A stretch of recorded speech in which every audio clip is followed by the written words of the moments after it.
around my story. Hey everyone, my name is Gwen. My story is different from anything you've ever heard before in your life. We all have grandparents, and we all love them very much. When they die, they leave an empty space in our hearts. It's never easy.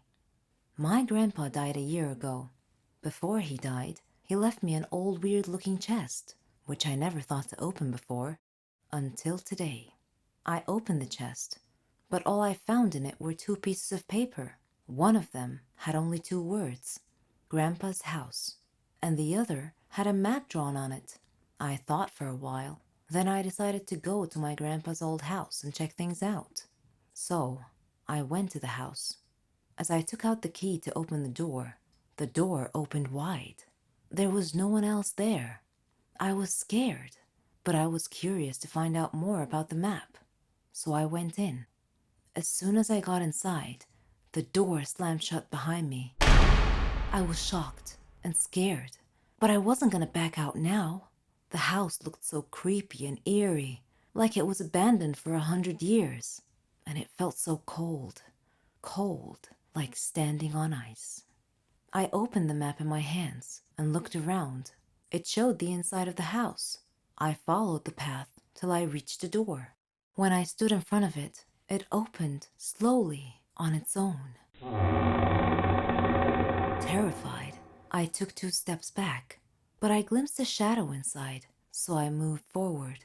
I stepped in, but with nothing under my feet, I fell, rolling over down the stairs. It wasn't a room, it was the basement.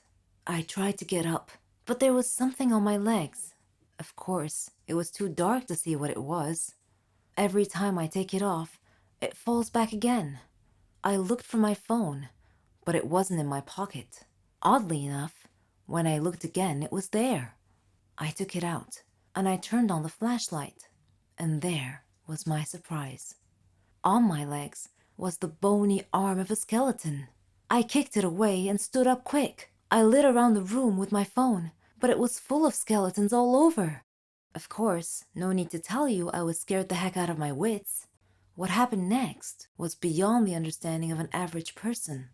The eyes of one of the skeletons turned bright red, and they were staring right at me.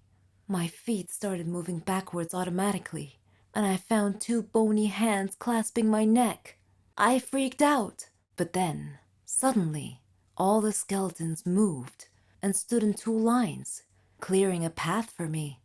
The map in my hand was glowing and indicating a place in the room. I moved towards it, slowly, as my knees buckled together.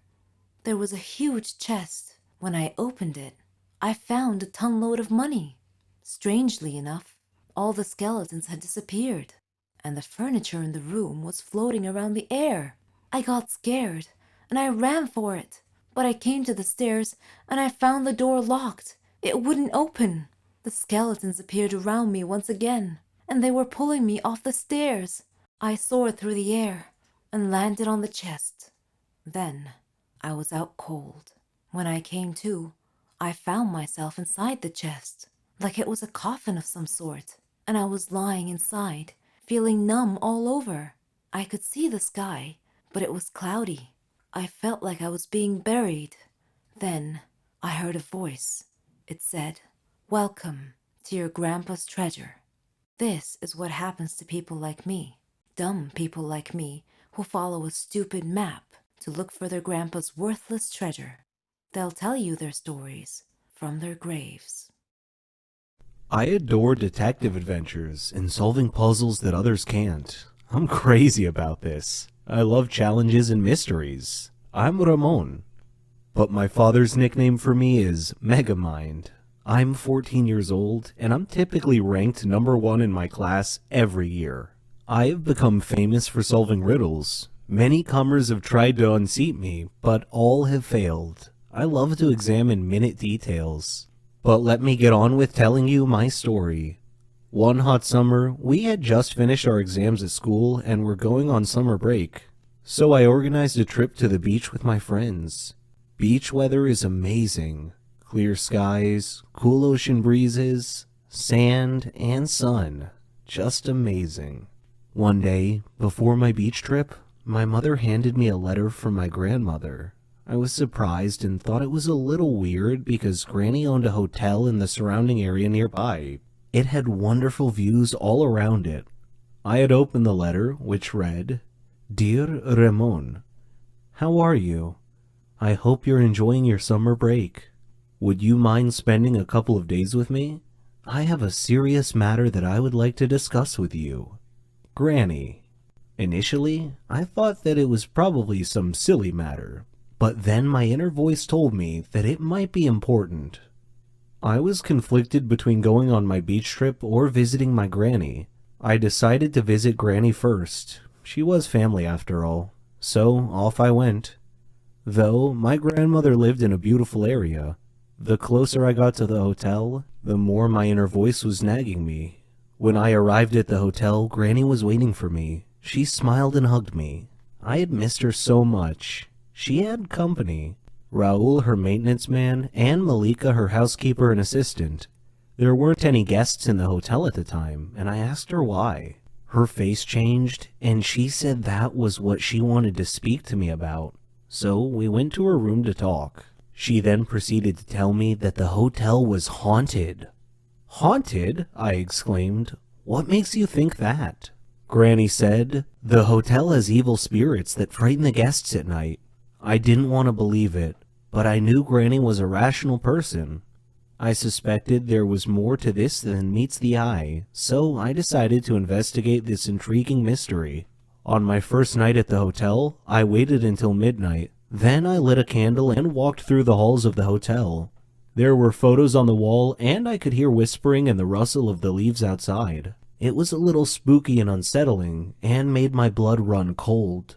Suddenly, I heard laughing on both sides of the hotel, and a shadow passed quickly in front of my eyes. Unnerved, I quickly returned to my room, where soon afterwards I heard something scratching on my door. I kept thinking to myself, I am not afraid. I am not afraid. Then the door began opening slowly. I saw a hand on the doorknob. Then the owner of the hand came into view. It was a cloaked, headless man holding a candle. I fainted. The next day, I woke up to find Granny and Malika standing beside me. Granny told me that I had been sleeping a long time. I asked what had happened, and they told me they heard me scream and came to my aid. When they found me, I was unconscious on the floor. At that moment, there was a knock on the door. It was Raul bringing me a drink. That was when I noticed something strange about Raul's face. It was emotionless. Then I glanced at his hands as I accepted the drink from him. That night, I again walked around the hotel. I found some steps at the end of a corridor that led to the basement. Down in the basement, I opened a maintenance door and found a tape recorder and a pile of clothes on a table. Suddenly, the lights went out. I was groping around in the dark and trying to find my way back when I heard the laughing again. Still, I continued stumbling ahead through the dark. I stepped on an electrical line and tore it off the wall. I returned to my room. My door opened slowly. I was hiding behind the door. I grabbed the loose electrical detonator and touched it to the doorknob. It was live, and I heard a grunt from the owner of the hand on the other side of the door as he or she was shocked. And I heard him or her fall to the floor. It took me a while to find the electrical panel, but I managed to get the lights back on. When I did, I found Raul laying unconscious on the floor next to the doorknob that I had electrified. I called Granny and Malika down to the basement. Granny asked what had happened. I replied, "Granny, you really need to screen your employees better. Raul was your ghost." Granny looked shocked and asked me what made me think that. I explained that the hand on my drink today was the same hand I saw on the headless ghost that opened my hotel room door the night before. I also found tools, a tape recorder, and some ghost clothes down here in the basement. In addition, I found the earphones that had been placed around the hotel. Granny was shocked. Raul woke up about that time, and she grilled Raul. "Why are you scaring all my guests away, Raul?" He said, "This hotel used to belong to my family, but you bought it from my grandfather. Well, I wanted it back. Please forgive me. Malika said, we have to call the police. But I said, no, wait, I have an idea. Let's renovate and reopen the hotel with a new name. The Haunted Hotel.